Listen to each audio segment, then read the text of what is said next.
How are you doing, you wonderful nerds? Scott here, and in case you missed the news, Logan was recently nominated for an Academy Award for Best Adapted Screenplay, which is awesome. It's a fantastic film, not just a great superhero movie, but a great movie in general. It's certainly not the best superhero movie, in my opinion. You may disagree. There are tons of awesome films about super people. It's a shame that they keep being snubbed at award shows. Which is not at all to say that Logan getting an Oscar nomination is unprecedented. The 1978 Superman movie snagged a couple nominations and some wins. A few Batman and Spider-Man movies over the years also had some nominations. And let's not forget that Suicide Squad, out of all of the movies, actually won an Oscar for Best Makeup and Hairstyles, so that's wild. Heck, Guardians of the Galaxy 2 is nominated this same year for an Oscar in visual effects.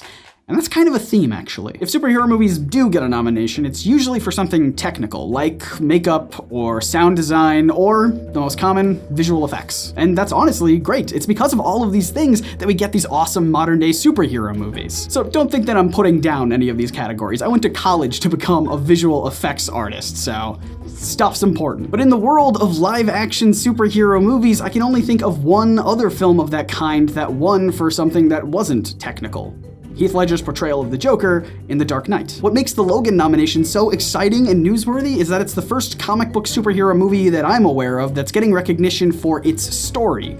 That's weirdly rare. I mean, yes, Incredibles did win Best Animated Feature in 2005, but I feel like that's a bit of a different breed than the live-action comic book superhero movies that we all might instinctively think of when we hear the words superhero movie. You know, your Avengers, your Justice Leagues, your Suicide Squads, apparently. I'm actually one of the people that enjoyed Suicide Squad. Don't tell anyone, I'll be kicked off the internet. Some outlets claim that Logan's nomination in recognition of its story, instead of its technical aspects like other superhero movies, is a sign that the Academy is starting to slowly warm up to the idea of superhero movies. I mean, it took the sci-fi and fantasy genre a long time before they started to get that same kind of recognition, and honestly, it's still a bit of a struggle. So maybe superhero movies, likewise, just need a little bit more time. And perhaps Logan, and Heath Ledger's Joker, and heck, we'll throw Incredibles in there as well. Maybe all of that represents a very slow, gradual change in mindset that allows superhero movies to be recognized as more than just technically fine. And that sounds exciting. It sounds like we're building to something awesome, but unfortunately, it's probably not the case. Glenn Weldon, author, super nerd, all-around smart person, put it best in his article that I will have linked in the description down below. He basically said that Logan snagging a nomination was nothing more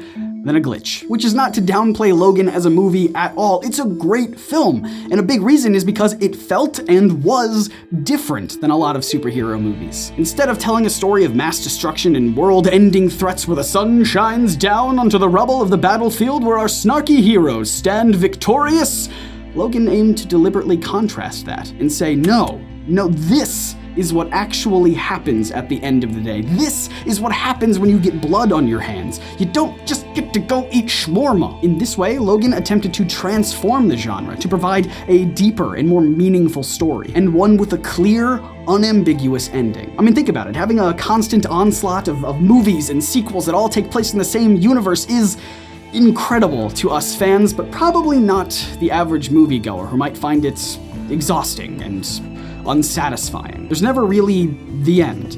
It's more just the and. As Weldon succinctly put it, nerds want adventure, but normals want stories. And stories have conclusions. And it's that closure at the end of the film that makes Logan hit harder than most other superhero movies.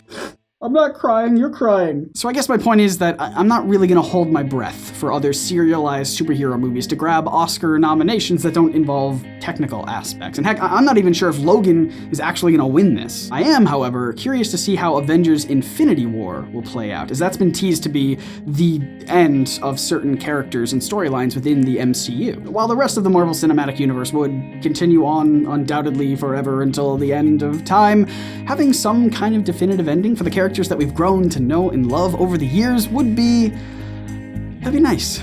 I mean, it would be terrible and I would be really sad about it, but I guess that's why it would be nice. I don't know. What do you guys think? Are you happy that Logan got nominated for an Oscar? Do you think it's any indication of a sweeping change throughout the Academy to recognize more superhero movies? Or do you think it's just kind of like a as Logan's a good movie. And I'm also super curious to know, what other superhero movies do you think should have won Oscars, if that sort of thing matters to you?